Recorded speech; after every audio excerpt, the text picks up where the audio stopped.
Welcome back. ಶಂಕಿತನನ್ನ ಅಂದ್ರೆ ಉಗ್ರ ಸಂಘಟನೆಯ ಜೊತೆಯಲ್ಲಿ ಸಂಪರ್ಕ ಹೊಂದಿದ್ದಾನೆ ಅನ್ನೋ ಶಂಕಿತನನ್ನ ಇದೀಗ ಅರೆಸ್ಟ್ ಮಾಡಲಾಗಿದೆ. ಬೆಂಗಳೂರಿನ ಹೆಬ್ಬಗೋಡಿಯಲ್ಲಿ ಖಾಸಗಿ ಕಂಪನಿಯೊಂದರಲ್ಲಿ ಸೆಕ್ಯೂರಿಟಿ ಗಾರ್ಡ್ ಆಗಿ ಈತ ಕೆಲಸವನ್ನ ಮಾಡ್ತಿದ್ದ ಅನ್ನೋ ಮಾಹಿತಿ ಇದೆ. ಇದರಲ್ಲೂ ಪಶ್ಚಿಮ ಬಂಗಾಳದ ಮೂಲದ ವ್ಯಕ್ತಿ ಈತ ಅನ್ನೋದು ಪ್ರಾಥಮಿಕವಾಗಿ ತಿಳಿದು ಬಂದಿರುವ ಮಾಹಿತಿ.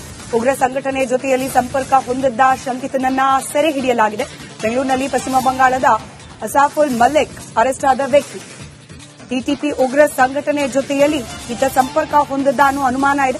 ಅಫ್ಘಾನಿಸ್ತಾನ ಮೂಲದ ಇಮ್ರಾನ್ ಸೈದರ್ ಎಂಬಾತನ ಪರಿಚಯ ಈತನಿಗಿತ್ತಂತೆ. ಟಿಟಿಪಿ ಸದಸ್ಯನಾಗಿದ್ದ ಅಫ್ಘಾನಿಸ್ತಾನದ ಇಮ್ರಾನ್ ಸೈದರ್ ಆತನ ಮೂಲಕ ಟಿಟಿಪಿ ಸಂಘಟನೆ ಸೇರೋಕೆ ಈತ ಸಂಚು ರೂಪಿಸ್ತಾ ಇದ್ದ ಅನ್ನೋ ಅನುಮಾನ ಇದೆ. ಪಾಕಿಸ್ತಾನ ಸೇನೆ ಮೇಲೆ ಪ್ರತೀಕಾರಕ್ಕೆ ಸಂಚು ರೂಪಿಸುತ್ತಿದ್ದ ಅನುಮಾನ ಕೂಡ ಇದೆ. ಹೆಬ್ಬಗೋಡಿ ಬಳಿ ಖಾಸಗಿ ಕಂಪನಿಯಲ್ಲಿ ಸೆಕ್ಯೂರಿಟಿ ಗಾರ್ಡ್ ಆಗಿ ಕೆಲಸವನ್ನ ಮಾಡ್ತಾ ಇದ್ದ ಅಸಾಫುಲ್ ಮಲ್ಲಿಕ್ ಈತನನ್ನ ಸದ್ಯಕ್ಕೆ ಅರೆಸ್ಟ್ ಮಾಡಲಾಗಿದೆ.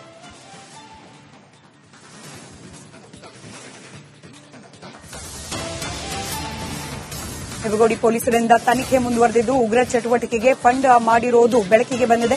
ಜಿಹಾದಿ ಚಟುವಟಿಕೆಗಳಿಗೆ ಸೂಕ್ತ ಫಂಡಿಂಗ್ ಬಗ್ಗೆ ಪತ್ತೆಯಾಗಿದೆ. ಬ್ಯಾಂಕ್ ಮಾಹಿತಿಯನ್ನ ಸಂಗ್ರಹಿಸಿ ತನಿಖೆಯನ್ನ ಮುಂದುವರೆಸಿದ್ದಾರೆ ಪೊಲೀಸರು. ವಿಸಾ ಪಾಸ್ಪೋರ್ಟ್ಗಳನ್ನು ಬಳಸಿ ಅಫ್ಘಾನಿಸ್ತಾನಕ್ಕೆ ತೆರಳೋಕೆ ಈತ ಸಿದ್ದನಾಗ್ತಾ ಇದ್ದ ಅನ್ನೋ ಮಾಹಿತಿ ಕೂಡ ಇದೆ. ಟೆರರಿಸ್ಟ್ ಆರ್ಗನೈಸೇಷನ್ ಅಂತ ಹೆಸರು ದಾಖಲಾಗಿರುವ ಟಿಟಿಪಿ ತೆಹರಿಕ್ ಇ ತಾಲಿಬಾನ್ ಪಾಕಿಸ್ತಾನ್ ಅನ್ನೋ ಒಂದು ಸಂಸ್ಥೆ ಜೊತೆ ಸಂಪರ್ಕದಲ್ಲಿದ್ದು ಅದರ ವಿಚಾರಧಾರೆಗಳನ್ನು ಫೇಸ್ಬುಕ್ ಮುಖಾಂತರ ಪ್ರಚಾರ ಮಾಡ್ತಾ ಈ ಸಂಘಟನೆಗಳಿಗೆ ಜನಗಳನ್ನ ಸೇರಿಸೋದಕ್ಕೆ ಅವನು ಪ್ರಭಾವಿತನಾಗಿ ಬೇರೆಯವ್ರನ್ನ ಪ್ರಭಾವಿತ ಮಾಡಿ ಇರುವಂತಹ ಒಂದು ಶಂಕಿತ ವ್ಯಕ್ತಿಯನ್ನು ಹೆಬ್ಬಗೋಡಿ ಪೊಲೀಸರು ಬಂಧಿಸಿದ್ದಾರೆ. ದಿನಾಂಕ 11/8/2000 ಪಶ್ಚಿಮ ಬಂಗಾಳ ರಾಜ್ಯದ ಅಸಾಫುಲ್ ಮಲ್ಲಿಕ್ ಬಿನ್ ಅಬೀದ್ ಮಲ್ಲಿಕ್ 25 ವರ್ಷ ಎಂಬುವನು ಇಲ್ಲಿ ನಮ್ಮ ಜಿಗನಿ ರೋಡ್ ಹೆಬ್ಬಗೋಡಿನಲ್ಲಿ ವಾಸವಾಗಿದ್ದ. ಇವನು ಇಲ್ಲಿರುವಂತಹ ಒಂದು ಪ್ರತಿಷ್ಠಿತವಾದಂತಹ ಸೆಕ್ಯೂರಿಟಿ ಸಂಸ್ಥೆನಲ್ಲಿ ಸೆಕ್ಯೂರಿಟಿ ಗಾರ್ಡಿಯಾಗಿ ಕೆಲಸ ಮಾಡ್ತಾ ಇದ್ದ.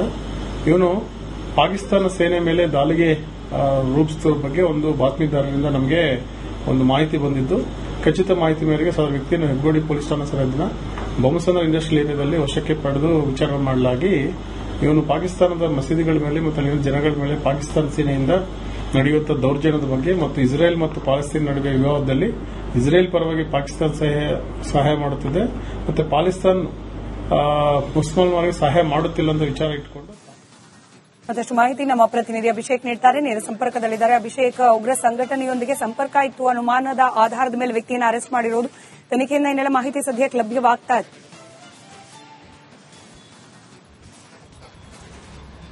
ಈಗಾಗಲೇ ಇನ್ನು ತನಿಖೆ ವೇಳೆ ಈತ ಒಂದು ಬಾರಿ ಆಫ್ಘಾನಿಸ್ತಾನಕ್ಕೆ ಹೋಗಿ ಟ್ರೈನಿಂಗ್ ಅನ್ನು ಮುಗಿಸಿ ಬಂದಿದ್ದೇ ಆದಂತಹ ಸಂದರ್ಭದಲ್ಲಿ ಭಾರತದಲ್ಲಿ ಎಲ್ಲಿಯಾದರೂ ಅಂದ್ರೆ ಎಸ್ಪೆಷಲಿ ಬ್ಯಾಂಗ್ಳೂರಲ್ಲಿ ಒಂದು ವಿಧ್ವಂಸಕ ಕೃತ್ಯವನ್ನು ಎಸಗ್ತಾ ಇದ್ದ ಅಂತ ಹೇಳಿ ಬೇಸಿಕ್ ಇನ್ವೆಸ್ಟಿಗೇಷನ್ ಅಲ್ಲಿ ಗೊತ್ತಾಗ್ತಾ ಇರುವಂತದ್ದು. ಇಲ್ಲಿ ತೆಹರಿಕ್ ಇ ತಾಲಿಬಾನ್ ಪಾಕಿಸ್ತಾನ ಅನ್ನುವಂತಹ ಅಫ್ಘಾನಿಸ್ತಾನ ಮೂಲದ ಈ ಒಂದು ನಿಷೇಧಿತ ಸಂಘಟನೆಯ ಜೊತೆ ನಿರಂತರವಾಗಿ ಸಂಪರ್ಕವನ್ನು ಹೊಂದಿರ್ತಾನೆ. ಈತನ ಹಿನ್ನೆಲೆಯನ್ನು ಕೆದಕಿದಂತಹ ಸಂದರ್ಭದಲ್ಲಿ ಈತ ಸ್ಲೀಪರ್ ಸೆಲ್ ಕೂಡ ಆಗಿರಲಿಲ್ಲ. ಡೈರೆಕ್ಟ್ ಆತನ ಜೊತೆಯೇ ಕಾಂಟ್ಯಾಕ್ಟ್ ಅಂದ್ರೆ ಬೇರೆ ಉಗ್ರನ ಜೊತೆ ಕಾಂಟ್ಯಾಕ್ಟ್ ಹೊಂದಿರುವಂತಹ ಒಂದು ವ್ಯಕ್ತಿಯಾಗಿರ್ತಾನೆ. ಈತ ಪ್ಯಾಲೆಸ್ತೀನಿಯಲ್ಲಿ ಮತ್ತೆ ಇಸ್ರೇಲ್ ವಿವಾದಗಳಾಗಿರಬಹುದು, ಪಾಕಿಸ್ತಾನದಲ್ಲಿ ನಡೆದಿರುವಂತಹ ಮಸೀದಿಗಳ ಮೇಲೆ ದಾಳಿಗಳಾಗಿರಬಹುದು, ಅಂದ್ರೆ ಈ ರೀತಿಯಾದಂತಹ ಒಂದು ದಾಳಿಗಳಲ್ಲಿ ಪಾಕಿಸ್ತಾನ ಕೂಡ ನೇರವಾಗಿ ಭಾಗಿಯಾಗ್ತಾ ಇದೆ. ಇಲ್ಲಿ ಮುಸ್ಲಿಂ ಬಾಂಧವರು ಸಾವನ್ನಪ್ತಾ ಇದ್ದಾರೆ, ಅವರಿಗೆ ಅನ್ಯಾಯ ಆಗ್ತಾ ಇದೆ ಅನ್ನುವಂತಹ ಒಂದು ಜಿಹಾದಿ ಮೈಂಡ್ ಸೆಟ್ ನಲ್ಲಿ ಇಟ್ಟುಕೊಂಡು ಈ ರೀತಿಯಾದಂತಹ ಒಂದು ಕೃತ್ಯವನ್ನ ಅಂದ್ರೆ ಈತನಿಗೆ ಇಂಡಿಯಾ ಅಲ್ಲ ಪಾಕಿಸ್ತಾನ ಅಲ್ಲ, ಈತ ಎಲ್ಲಿ ಮುಸ್ಲಿಮರಿಗೆ ತೊಂದರೆ ಆಗುತ್ತೋ ಅಲ್ಲಿ ತಾನು ಹೋಗಿ ಅವರ ವಿರುದ್ಧ ಪ್ರತೀಕಾರವನ್ನು ತೀರಿಸಿಕೊಳ್ತೀನಿ ಅನ್ನುವಂತಹ ಒಂದು ಮೈಂಡ್ ಸೆಟ್ ಹೊಂದಿರುವಂತಹ ಈ ವ್ಯಕ್ತಿಯನ್ನ ಈಗ ಪೊಲೀಸರು ಬಂಧನ ಮಾಡಿದ್ದಾರೆ. ಕಳೆದ 1 ತಿಂಗಳಿಂದಲೂ ಕೂಡ ಈತನ ಸೋಷಿಯಲ್ ಮೀಡಿಯಾ ಮಾನಿಟರಿಂಗ್ ಅನ್ನು ಮಾಡಿದಂತಹ ಸಂದರ್ಭದಲ್ಲಿ ಮತ್ತು ಈತನ ಮೊಬೈಲ್ಗಳನ್ನು ಟ್ರ್ಯಾಕ್ ಮಾಡಿದಂತಹ ಸಂದರ್ಭದಲ್ಲಿ ಹಲವು ವಿಚಾರಗಳು ಕೂಡ ಕೇಳಿ ಬರ್ತಾ ಇರುವಂತದ್ದು.